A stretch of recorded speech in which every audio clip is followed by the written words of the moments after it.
Hello. Okay. Driven to Ride It, episode 3.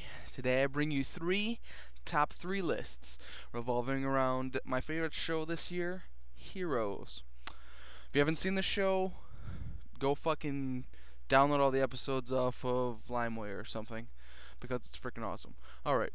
First off, let's talk about the 3 coolest characters so far of the show. First off, Hero. This goes without saying. He's probably number 1 on a lot of people's lists. He's number 3 on mine. He's just basically a badass, and he's cool. He's pure of heart. He's like the typical hero. His name is fucking Hero. He's just basically a badass. He's not gonna steer anybody wrong. He's just really exciting. He's got a cool power. Time travel. Time stopping. He's a badass. He has a sword in the future. He's like fucking future Trunks. He's a badass. Number 2, Mr. Bennett. This guy seems to know a lot of things. We're not sure right now if he's a good guy, bad guy. Really can't say for sure, but he's definitely a very interesting character, and every fucking episode he's in is pretty awesome. I mean, he's always there, right in the nick of time, kicking ass or just being a badass. So yeah. And the number 1 coolest character on Heroes right now, Ando. He's Hero's sidekick, but I think he's a little bit cooler than Hero even. I mean, whenever these two guys are on screen, it's basically you're watching some good television, unlike some people on some of my other lists that we'll get to in just a few seconds.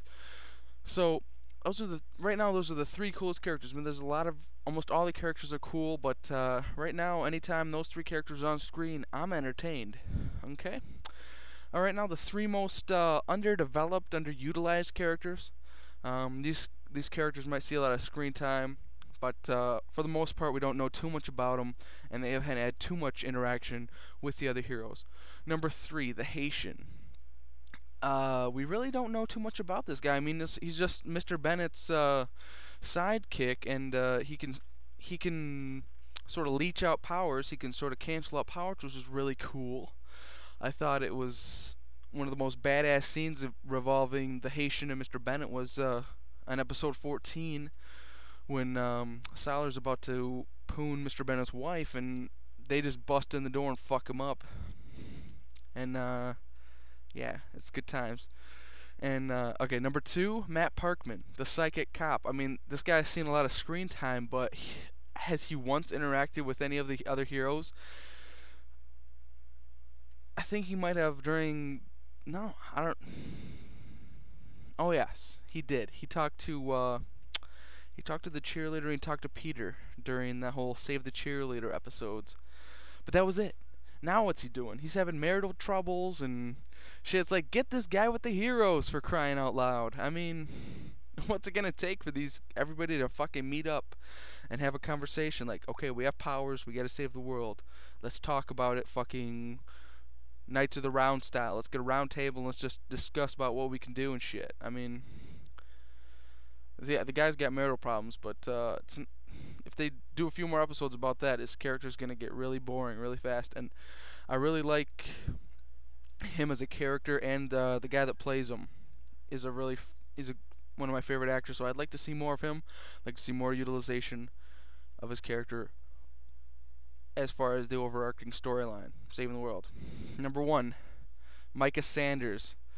Okay, this kid, we've seen him do 2 things. He can fucking control machines. He used it to call his mom, and he used it to get a shit ton of cash from an ATM machine. As far as that's basically all we've seen of this kid. He's just getting tagged along with his dad and his mom, and it's like, this kid is way cooler than his dad and his mom. Why isn't this kid one of the main things of the story? I mean, as far as underdeveloped, underutilized, Michael fucking Sanders, he's number 1. We need to see more of him. We need to know how far his powers go. I mean, can he control all machines? Can he control just electrical devices? What's the story on him? I want to see more Micah Sanders. Alright. Now my last top 3 list. The top 3 lame, gay, piece of shit, waste of time characters of the show. Number 3 rather. Simone DeVoe, the girlfriend ass piece of the show. She seems like she's only there to create some kind of drama between Peter and Isaac, and I'm just not digging her characters. It's just like, what is she there for? That's all. She's just boring, and she's not even that attractive. I mean, if she was played by a more attractive actress, I might get into the drama a bit more, but I don't really want to see Peter and Isaac fighting. I want to see them working together. And she's just creating this, like, unneeded drama. It's like, you don't need to be here. Go away. Number 2, Audrey Hanson. You probably don't have any idea who that is because she's a boring fucking character. It's Matt Parkman's boss or whatever of the FBI. It just seems like she's there just to keep Matt down. I mean, she's just there to hold him back and keep him from discovering the rest of the heroes. She's played by a butt ugly actress and she's boring as hell.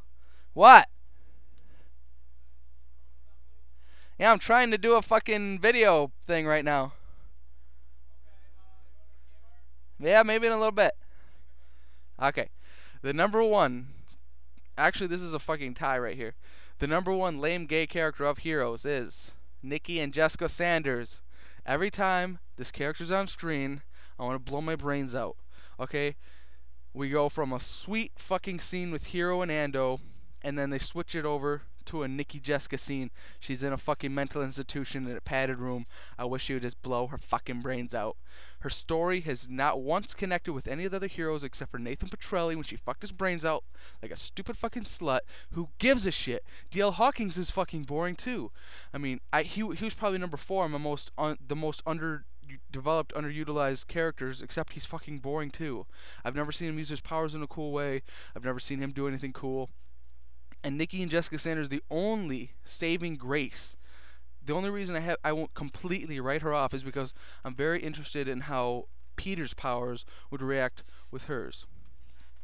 That's the only thing that makes me think she's worth to even keep around at all. I mean, this multiple personality thing, that's not even a power. That's just a fucking real people have this thing. I mean, okay, Jessica might be super strong and super psycho. Who gives a shit? We already just make a character that's super strong. Don't make it some kind of like stupid boring woman character that like kills people and there's all these weird Mr. Linderman connections. Who gives a shit about this stuff? Let's just get back to Ando and the fucking Haitian and Micah Let's just kill the parents, make Micah Sanders. He can like create some kind of like electrical skateboard that hovers on the air. He can sort of like fly around and stuff, kind of like Static Shock in a way. And then we'll get Ando and Peter. Fuck Nathan Petrelli. He's a douchebag. He can fly, but he never does. It pisses me off. Also, he's a douche. And Sarah Bennett, she's pretty cool too. So yeah, Nikki and Jessica Sanders, get out the fucking show. Do something interesting for once. And then when we, it's like, it just fucking pisses me off that she's on this fucking show. Anyway, there you go. Top three lists for Heroes. Go watch the show. Tell me you don't agree about this fucking Nikki Jessica Sanders bullshit.